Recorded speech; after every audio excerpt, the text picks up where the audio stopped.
വിശുദ്ധ മത്തായിയുടെ സുവിശേഷം 9-ാം അധ്യായം 1 മുതൽ 8 വരെയുള്ള തിരുവചനങ്ങൾ. തളർവാത രോഗിയെ സുഖപ്പെടുത്തുന്നു. യേശു തോണിയിൽ കയറി കടൽ കടന്ന് സ്വന്തം പട്ടണത്തിലെത്തി. അവർ ഒരു തളർവാത രോഗിയെ ശയ്യയോടെ അവൻ്റെ അടുക്കൽ കൊണ്ടുവന്നു. അവരുടെ വിശ്വാസം കണ്ട് അവൻ തളർവാത രോഗിയോട് അരുളി ചെയ്തു, മകനെ, ധൈര്യമായിരിക്കുക, നിന്റെ പാപങ്ങൾ ക്ഷമിക്കപ്പെട്ടിരിക്കുന്നു. അപ്പോൾ നിയമജ്ഞരിൽ ചിലർ പരസ്പരം പറഞ്ഞു, ഇവൻ ദൈവദൂഷണം പറയുന്നു. അവരുടെ വിചാരങ്ങൾ ഗ്രഹിച്ച യേശു ചോദിച്ചു, നിങ്ങൾ ഹൃദയത്തിൽ തിന്മ വിചാരിക്കുന്നത് എന്ത്?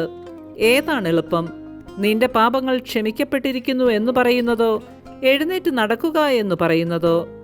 ഭൂമിയിൽ പാപങ്ങൾ ക്ഷമിക്കാൻ മനുഷ്യപുത്രന് അധികാരമുണ്ടെന്ന് നിങ്ങൾ അറിയേണ്ടതിനാണിത്. അനന്തരം അവൻ തളർവാത രോഗിയോട് പറഞ്ഞു, എഴുന്നേറ്റ് നിന്റെ ശയ്യയുമെടുത്ത് വീട്ടിലേക്ക് പോവുക. അവൻ എഴുന്നേറ്റ് വീട്ടിലേക്ക് പോയി. ഇത് കണ്ട് ജനക്കൂട്ടം ഭയചകിതരായി. മനുഷ്യർക്ക് ഇത്തരം അധികാരം നൽകിയ ദൈവത്തെ മഹത്വപ്പെടുത്തി. നമ്മുടെ കർത്താവായ മിശിഹായ്ക്ക് സ്തുതി.